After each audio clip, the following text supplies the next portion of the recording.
Tucker Carlson is an agent of Satan. Why? Because he just said you're his enemy.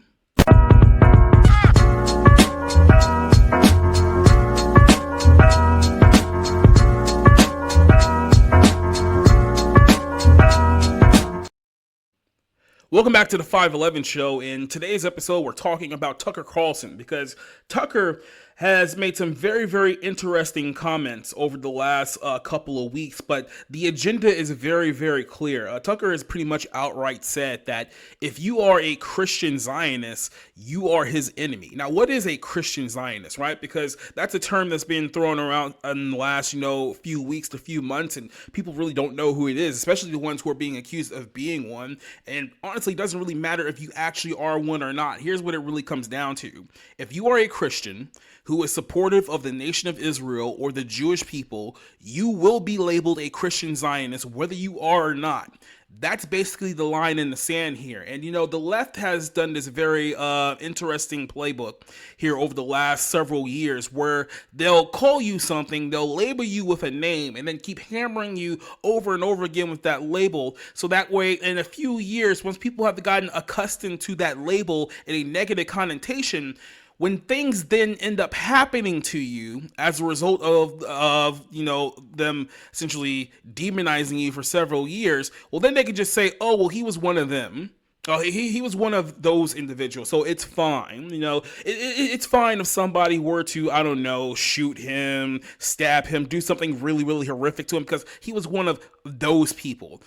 The right is basically doing the exact same thing that the left has done for several years, where it doesn't really matter if you actually are what they call you. It just matters that they justify you giving you that name so they can justify what happens next. This is what Tucker Carlson is doing here. I'm going to play a little video here. This is going to set up this discussion. This was a few weeks back. This is almost a month ago. Tucker Carlson, on his show, which is on, I think, X, on Twitter, whatever you want to call it now, he made a very, very strong statement against quote-unquote Christian Zionists. And again, we're talking about people, Christians, who support Israel and the Jews. Like his friend who was just martyred a few months ago, Charlie Kirk, who was a Christian who was supportive of Jews in Israel. Now, I know people like Tucker and Candace have tried to retcon history to try and make it seem like, oh no, he was totally done with Israel right before he died. But that's according to their words, not the words of Charlie Kirk himself. But let's go ahead and play this here because this was a full mask off moment we saw here a few weeks ago, and I talked about it on the Bible Lens episode regarding this, but let's replay it again just in case you guys haven't watched it previously. How do you explain Mike Huckabee, Ted Cruz, and there are a lot like that, John Bolton. I mean, I've known them all, George W. Bush, like Karl Rove. I mean, all people I know personally who I've seen be seized by this brain virus, and they're not Jewish. Well, so let's pause right there. He says that all of these political figures are seized by a brain virus.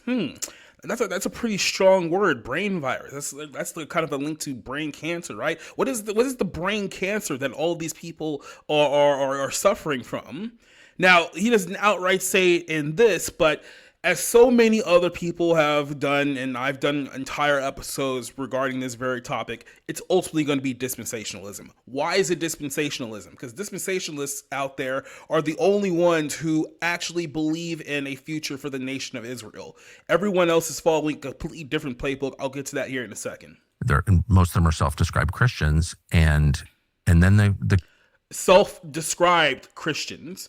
So listen to the words that he's using here, because he's going to ramp this up even further here later on by saying that if you actually believe in the current nation of Israel and the Jewish people, then you're really not even a Christian. You're a heretic. And then the Christian Zionists who are, well, Christian Zionists. Like, what is that? Right. And I could just say for myself, I dislike them more than anybody. Because what? Because it's Christian heresy, and I'm offended by that as a Christian. That's why. So I want you guys to understand this. He's talking to Nick Fuentes, who's a Roman Catholic, who, by the way, did an episode about him a week or two ago. This is the same person who told you that you shouldn't even be able to read your Bible because apparently the Bible is what led us to transgender pastors.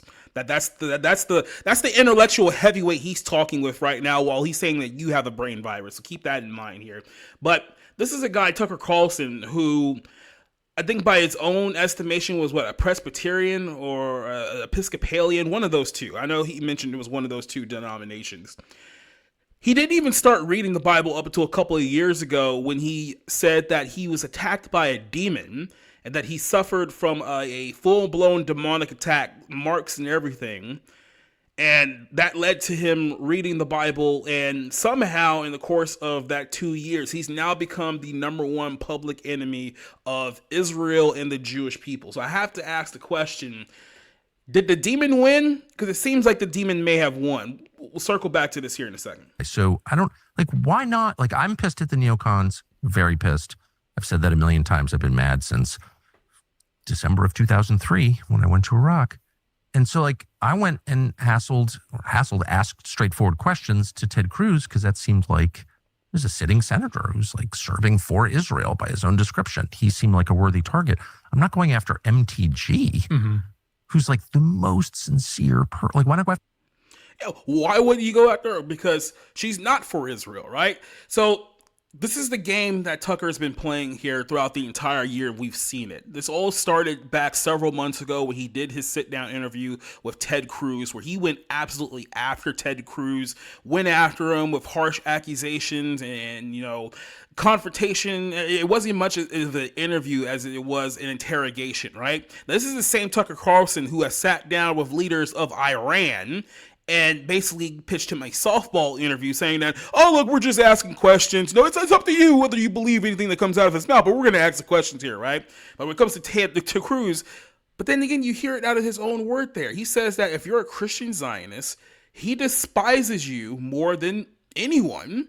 He despises you more than atheists, Muslims, Buddhists. He despises you more than anyone, because apparently if you are supportive of the nation of Israel as a Christian, that offends him because he's a Christian. And so again, this is the setup here. This is the beginning of this whole conversation. Let's move on to the next video here. So this is the video from his recent show, and this is where he really homes in on Christian Zionists. Now, again, understand here, if you are supportive of the nation of Israel and the Jewish people in any way, shape, or form, Tucker Carlson is coming after you because by his own admission, he hates you more than anyone else out there. Why? Because your view is heresy. Now, where does that view come from? That anyone who believes in Christian Zionism is a heretic. Where did that come from? It comes from Augustine. We'll get to him here in a bit, but I really want to show you the mask is fully off, and we're not even trying to pretend now whose side we're on here. So listen to Tucker in his own words. This is a message aimed at Christians, who are the largest group of Israel supporters in the United States. And their view of Israel is colored not just by sentimental attachment, which is fine, or trips to Israel, great, no problem, but by a Christian heresy, the oldest of the Christian heresies. What is that heresy, Tucker? What is the heresy? And you said it is the oldest of the. I was under the impression that the oldest Christian heresy was Gnosticism, right? And Gnostic beliefs. That's what I thought the oldest heresy was. But no, you're telling me that it's actually something else, and it's affecting the majority of Christians in the United States of America today. Really? Well, go ahead and tell us what that is. Which is that God somehow prefers some people based on their DNA. And of course, the whole point of Christianity is that that is no longer true, that there is no chosen people. The chosen people are people who choose Jesus. That is the Christian message right there. It's not an anti-Semitic message, by the way. Look at his face when he said that. This is how you can tell true, genuine evil, right? Because he goes there and he says that, oh, this is an anti-Semitic message, by the way.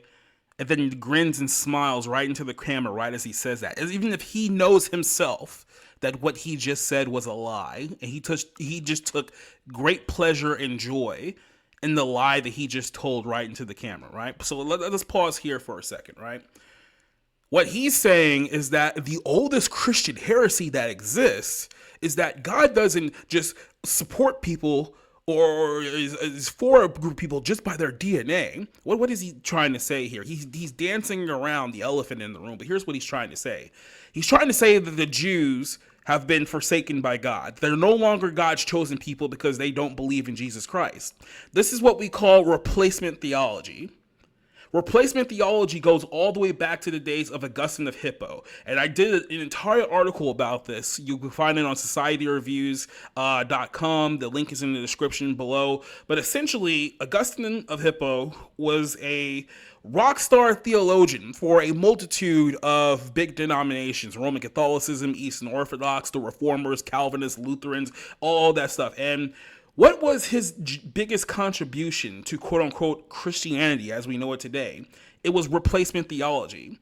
It was essentially taking the Bible and looking at every clear verse that refers to Israel, Jerusalem, Judea, clear locations, physical locations, taking those words and then basically spiritualizing them or symbolizing them to the point where they don't actually mean the literal nation of Israel. They don't mean the literal city of Jerusalem. It doesn't mean the literal city of Judea. No, these are all allegories for the church. The church is the new Israel. The church is the new Jerusalem. The church is the new Judea. All of these things now revolve around Christians. The Jews have been completely forsaken, right? This is the belief that a lot of people from Tucker's side of things look at. That's why they're calling it heresy. But is that what the Bible actually says? Does the Bible say that God has cast away his people? Does it say that? No, actually, Paul said the opposite. Romans 11, which is really a sledgehammer to this entire concept of replacement theology and covenant theology, what does that say in verse 25? For I would not, brethren, that ye be ignorant of this mystery, lest ye should be wise in your own conceits, that blindness in part has happened to Israel until the fulfillment of the Gentiles be come in. So let's start there at verse 25. For the people who essentially take Israel, every mention of Israel in the New Testament, and allegorize it to the church, you basically cannot marry the idea of replacement theology to this verse here, because it's clear. If you're saying that Israel is an allegory to the church and that the church is the real Israel, are you saying that blindness has come upon us, those who believe in Christ, until the fulfillment of the Gentiles have come in?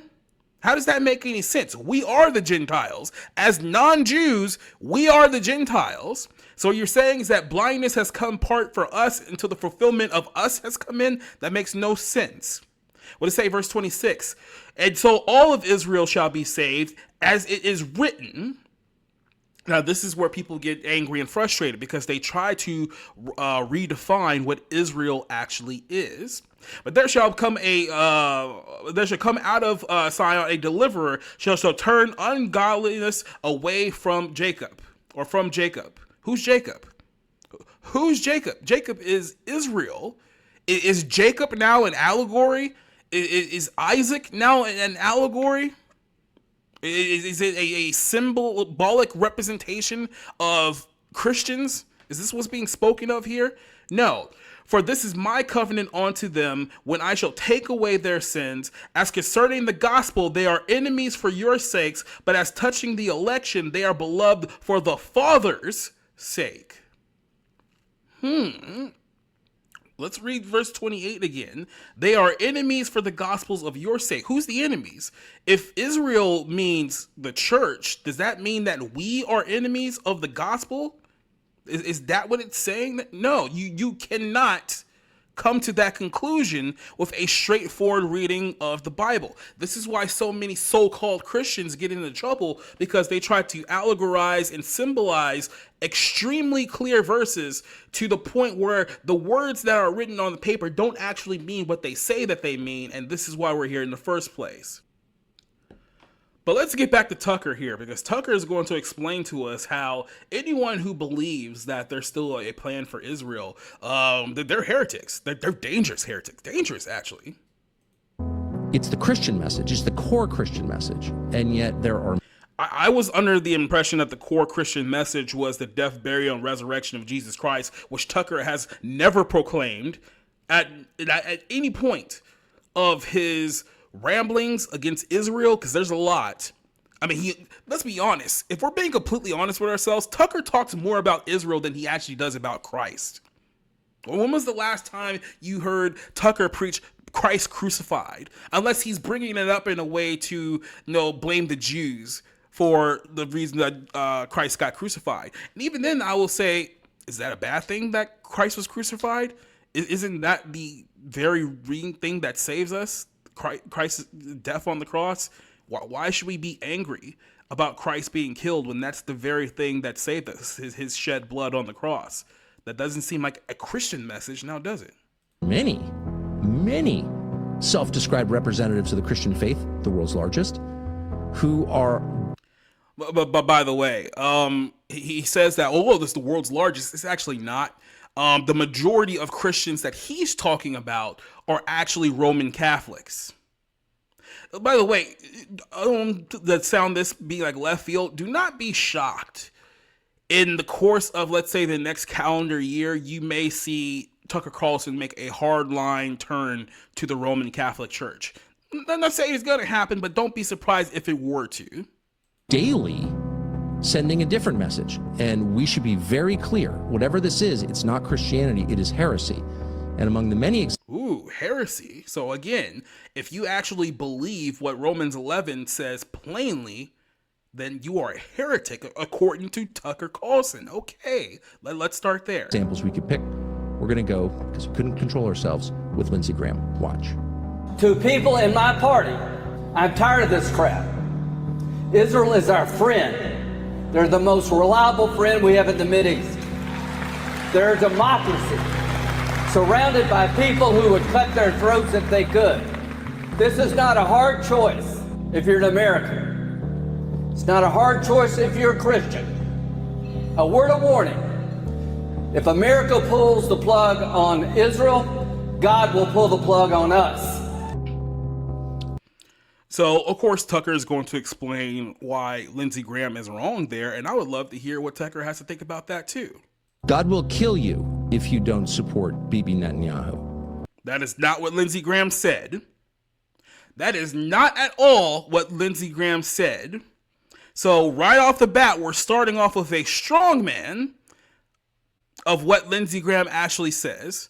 And this is what Tucker and a lot of people in the anti-Semitic camp like to do. It's like they try to shift their anti-Semitism towards the nation state of Israel and Benjamin Netanyahu, try to make it like, no, these guys are really our problems. It's the government of Israel that we really don't like. Well, then why are you taking all these pot shots at the Jews if your only true problem was Benjamin Netanyahu? Because it's not. He's lying to you. But let's go ahead and have Tucker butcher what Lindsey Graham actually said there. That's what he's saying. And there are cheers. No, that's actually not what he's saying, because that's not even what he said. So you're wrong. Unfortunately, cheers when he said that God will kill you. He will pull the plug on you like a quadriplegic in intensive care. You're going to flatline unless you support the secular abortion-on-demand government of Israel. That's the Christian perspective, really. That God loves... Yes, really. That is the strongman argument that you have created in your head because you don't have the ears to hear what he actually said. That is correct, Tucker. Some people more because of their DNA. That is not the Christian message. That's the opposite of the Christian message. Is that even what Lindsey Graham said? Did Lindsey Graham... Did you guys watch the same clip that I did? Did Lindsey Graham said that God loves Jewish people more than he loves anyone else? Did you hear those words ever come out of him? Well, I mean, let's be honest here. He didn't even say what Tucker said that he said, so clearly he didn't say the first part, right? The Christian message is universal. That's the whole point of it. The chosen people in Christianity are those who choose Jesus. The entire New Testament is that story. And anyone who says... I just read Romans 11, and that's in the New Testament. Paul wrote it. So...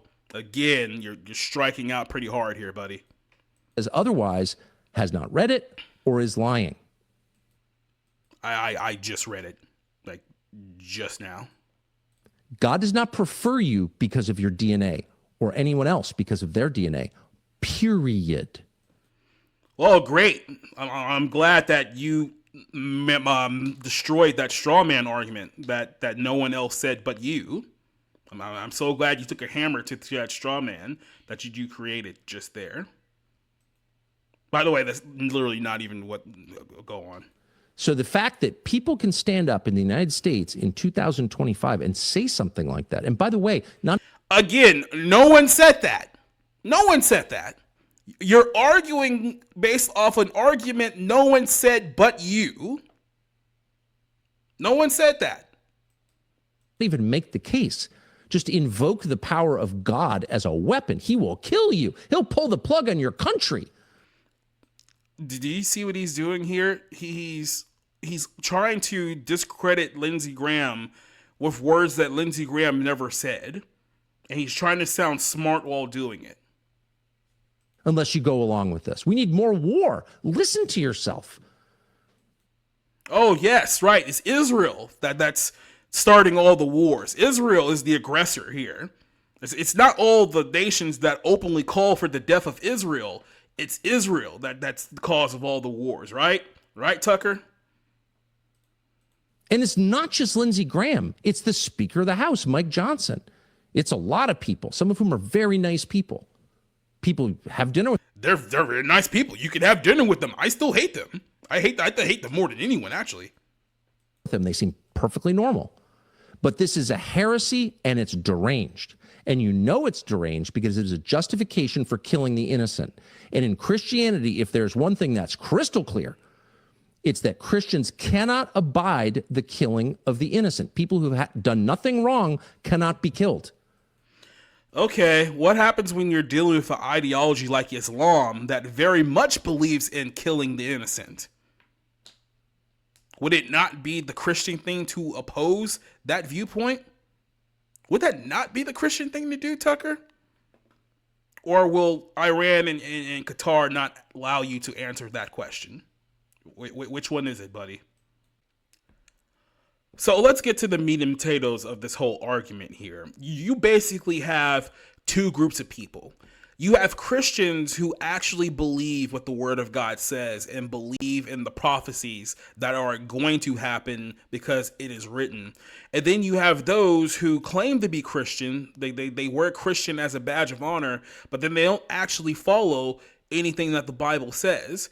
Essentially, they're following the words of Augustine and the way that he has essentially spiritualized what the words actually meant for roughly the last 16 to 1700 years, right? But here's the two groups you can really break down to a way that even makes sense for you. Ask a person who claims to be a Christian, one way or another. Do you believe that the day of the Lord is coming? Because there's a lot of people in that Augustine group who believe that the day of the Lord has already came. They believe that all that happened in 70 AD. So all of these future fulfilled prophecies in both the Old Testament and the New Testament, they already happened. So we don't need to worry about any of them because they happened in 70 AD when Israel fell, right? The reality of the situation is that the day of the Lord has not happened yet, because if it had, you would know. But here is, to me, this whole argument of replacement theology and covenant theology can be smashed into tiny little bits with a little book in the Bible called the Book of Zechariah, primarily Zechariah 14, because the day of the Lord is in fact coming, and it may be coming sooner rather than later, but it paints a perfect picture of what will happen when Christ returns during the day of the Lord. And when you see what is actually being described here, what Tucker is calling heresy, that offends him because he's a Christian, when you see what he's calling heresy versus what the Bible actually teaches, there is no way you can marry these two ideas together. It's either one or the other. Let's go to Zechariah 14 and read the whole thing for you guys here. Behold, the day of the Lord is coming, and for your spoil will be divided in your midst, for I will gather all of the nations to battle against Jerusalem. Now, let me just pause there for a second. For everyone who wants to spiritualize all these words, is this saying that all the nations are going to come against Christians? Is that what it's saying here? Wouldn't they, for fulfillment of that, if it would be the case, I don't know, the murdering of Christians in Nigeria, that Tucker Carlson, for whatever reason, is so befuddled about why anyone wants to talk about that right now? But actually, no, when you take the words for plainly what it means, it's talking about a battle that's going to happen in Jerusalem, a city that exists right now in Israel in 2025. And what's the prophecy? All nations will be gathered to battle against Jerusalem. The city should be taken, the houses rifled, the women ravished. Half the city will go into captivity, but a remnant of the people shall not be cut off from the city. And it says here, then the Lord will go forth and fight against those nations as he fights in the day of battle. And on that day, his feet will stand on the Mount of Olives, which face Jerusalem on the east. And the Mount of Olives will be split into two from the east to the west, making a very large valley. Half of the mountain shall move to the north and half of it to the south. What is this? What is this verse here telling us? This is an Old Testament prophecy about the second coming of Jesus Christ. So when the Bible here is saying the Lord will go forth and fight these nations and his feet will stand on the Mount of Olives, who is the Bible talking about? It's talking about Christ. Christ is going out to fight who? The nations who go to battle against Jerusalem, aka Israel, in the last days. Let's continue verse 5. Then you shall flee my mountain valley, the mountain valley which shall reach to Azo. I think most people have already speculated that it's probably going to be somewhere in Jordan. Jordan's very close to Israel, but we'll get more into that one on another episode. Yes, you shall flee, just as you fled from the earthquake in the days of Uzziah, the king of Judah. Thus the Lord my God will come, and all the saints with you. Who are all the saints? Those are all the people who were raptured at the beginning of the tribulation, who are now coming back at the end of the tribulation to take on the enemies of Satan, the Antichrist, and the false prophet. Again, I say this all the time. Go back and read Zechariah in full. Zechariah is basically an Old Testament version of the book of Revelation because it's telling the exact same story that we get more details of in Revelation. But it's the same story. It's the same events that are happening here. And it shall come to pass in that day, there shall be no light. The lights will diminish, as shall be one day which is known to the Lord, neither night nor day.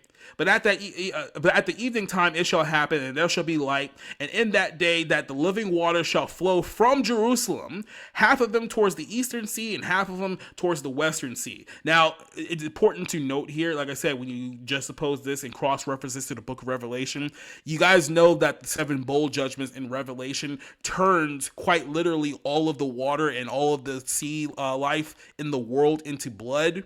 So when Christ comes back, he's going to literally bring forth the living waters out of where? Jerusalem, Israel. Are you guys seeing a pattern here? In the summer and in the winter it shall occur, and the Lord shall be king over all the earth, and it shall be the Lord is one and his name one. So what is it saying here? The Lord, Christ, shall be king over the earth. From where? Jerusalem. And it said, all of the land shall be turned into a plain from Geba to Midian, south of Jerusalem. Jerusalem shall be raised up and inhabited in her place from Benjamin's gate to the place of the first gate and the corner gate, from the tower of Hanel and the king's winepress. People shall dwell in it, but no longer shall there be utter destruction, but Jerusalem shall be safely inhabited. Again, this is how you know this is talking about a future prophecy, because these things just haven't happened yet, right? And it says here that this shall be the plague which the Lord shall strike on the people who fought against Jerusalem. So here's where it gets interesting, because the people like Tucker Carlson, I mean, let's be honest here. If this were to happen today, Tucker Carlson would definitely be on the side of the people who are going to war against Jerusalem and against the nation of Israel and against the Jewish people, because why? He's already there in his heart. He's already told you that he hates Benjamin Netanyahu. He already told you that he thinks that Netanyahu is the worst leader in the world, that he's causing all the war and division and the death, right? So What would stop him from not being on the side that goes against Israel? The answer is nothing. But what's going to happen to those who decide that they're going to go to war against Israel from all those other nations? Well, what does it say here? Their flesh shall dissolve while they stand on their feet. Their eyes shall dissolve into their sockets. Their tongue shall dissolve into their mouths. It shall come to pass in that day that a great panic from the Lord shall be among them. Everyone will seize the hand of his neighbor, raise his hand against his neighbor's hand. Judah will also fight at Jerusalem. So what is it saying here? The people who are stupid enough to go to war against God, because we know reading Revelation that these are the people who took the mark of the beast, sided with the Antichrist and the false prophet and Satan. Their flesh are going to dissolve where they stand on their feet. Their eyes are going to dissolve from their socket, and their tongue are going to dissolve from their mouths.